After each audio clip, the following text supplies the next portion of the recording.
Welcome to On Chemistry. This is Organic Chemistry series. Daily one question for you.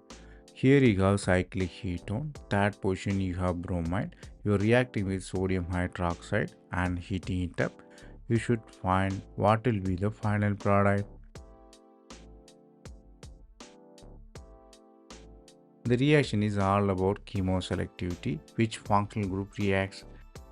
Bromine directly converted into OH is possible, but the reaction is prevented by active methylene group because the hydrogen there is acidic, so it can be abstracted by the base. You have the anion formation.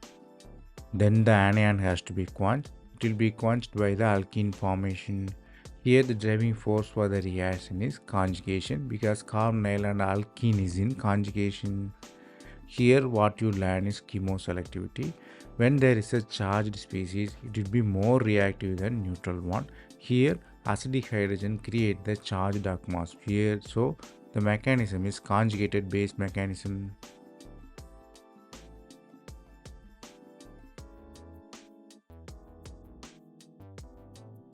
That's all from this video. Thanks for watching.